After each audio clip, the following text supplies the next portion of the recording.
राधा वल्लभ श्री हरिवंश। राधे राधे मित्रों, मैं हूं आपके ब्रज क्षेत्र से। आशा करता हूं कि आपके दिन अच्छे व्यतीत हो रहे होंगे और आज का दिन भी आपका शुभ जाए। आप हमेशा धन धान्य से परिपूर्ण रहें। हमेशा की तरह कुछ बात अच्छी लगी तो सोचा आपको बताया जाए, आपके साथ भी उसको शेयर किया जाए।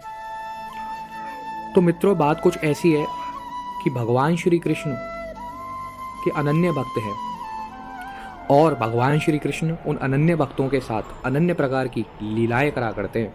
अनन्य प्रकार के अनुभव उन्हें देखने को मिलते हैं, अनन्य प्रकार की रचनाएं किया करते हैं। तो इसी प्रकार एक भक्त की कहानी देखने को मिलती है। एक बार आगरा नाम के शहर में एक रम्या नाम की लड़की रहा करती है। रम्या के पति के जो बिजनेस पार्टनर थे, उनकी माता एकादशी का व्रत रखा करती थी। और एकादशी का व्रत जैसे ही हम नहीं रख पाते हैं, हमारे अंदर क्षमता नहीं रहती है, तो हमें एकादशी का उद्यापन करना रहता है। एकादशी के उद्यापन के मौके पर उन्होंने रम्या और उनके पति को इनवाइट किया था, आमंत्रण दिया था। रम्या और रम्या के पति दोनों उस उद्यापन में गए।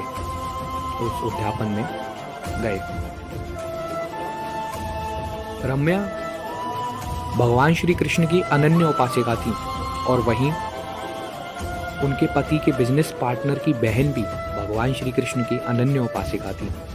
रम्या की मुलाकात उनके पति के बिजनेस पार्टनर की बहन से हुई और दोनों बातें करने लगे। दोस्तों, आपको पता है कि जब दो भक्त आपस में मिलते हैं तो किस किस प्रकार के अनुभव एक दूसरे के साथ वे बताया करते हैं, किस किस प्रकार की जो उनकी भावनाएं हैं वो शेयर किया करते हैं। तो एक बार बिजनेस पार्टनर की बहन बताती हैं, कहती हैं कि एक बार मैं और हम कुछ सखियां मिलकर के बरसाना गए थे, उस ऊंची अटारी वाली के महल गए थे। महल में हमने जाकर के दर्शन किए राधा रानी के, और हम सब सखियों को नाना प्रकार की भेंट प्रसादी के रूप में मिली। किसी को भगवान का भोग मिला तो किसी को पान का बीड़ा मिला, किसी को श्रृंगार मिला तो किसी को माला मिली, तो किसी को सफ़ेद चुनरी मिली। जिस औरत को सफ़ेद चुनरी मिलती है वो औरत अत्यंत दुखी हो जाती है और उसको देख करके सब सखियां सोचने लगती हैं कि सफ़ेद चुनरी अगर इसको मिली है तो कुछ ना कुछ अशुभ संदेश इसके जीवन में आने वाला है। बाकी सखियां उस सफ़ेद चुनरी वाली औरत से कहती हैं कि हे सखी, तुम ऐसा करो, इस चुनरी को यहीं राधा रानी के दर पर रख जाओ। राधा रानी तो बड़ी दयालु हैं, कृपालु हैं, करुणामयी हैं, तुम्हें माफ़ कर देंगी। सखी जोर जोर से रोने लगती है। क्यों? क्योंकि सफ़ेद चुनरी तो अशुभ मानी जाती है।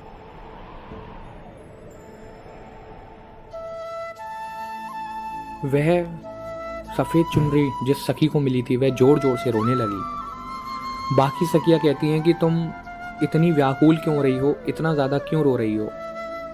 तो सफ़ेद चुनरी वाली लड़की कहती है कि मैं इसलिए नहीं रो रही हूँ कि राधा रानी ने मुझे सफ़ेद चुनरी दी, बल्कि मैं इसलिए रो रही हूँ कि राधा रानी सब जानती हैं। कुछ समय पहले ही मेरे पति की मृत्यु हो गई थी, वह वैकुंठ धाम को प्राप्त हो गए थे। मेरे ईश्वर को सब पता है, मेरी राधा रानी को सब पता है। वह बहुत करुणामयी हैं, वह बहुत दयामयी हैं, वह बहुत कृपालु हैं, वह बहुत दयालु हैं। वह सब जानती हैं। जो कोई नहीं जानता है वह सब ईश्वर जानता है, इसलिए उन्होंने मुझे सफ़ेद चुनरी दी है। तो दोस्तों, बात बिल्कुल सही है कि जो कोई नहीं जानता है वह ईश्वर जानता है। राधा रानी इतनी करुणामयी हैं, इतनी दयालु हैं, इतनी कृपालु हैं कि जिसके बारे में कोई नहीं जानता है उसके बारे में वह जानती हैं। एक छोटी सी चींटी की चलने की चाल तक वह अनुभव करते हैं। इतने दयालु हैं हमारे ईश्वर। दुनिया में काफ़ी बार समय ऐसा आता है कि जब हम ईश्वर पर विश्वास नहीं रख पाते हैं, बिल्कुल हमें ईश्वर पर से भरोसा ख़त्म हो जाता है। लेकिन जिसने ईश्वर पर से अपना भरोसा हटा दिया तो वो गलत है। ईश्वर पर से अपना भरोसा कभी नहीं हटाना चाहिए। वही तुम्हारे जन्मदाता हैं, वही जानते हैं कि तुम्हारे लिए अच्छा क्या है, तुम्हारे लिए बुरा क्या है, तुमको कब सुख आना चाहिए जीवन में, तुम्हें कब दुख देना है।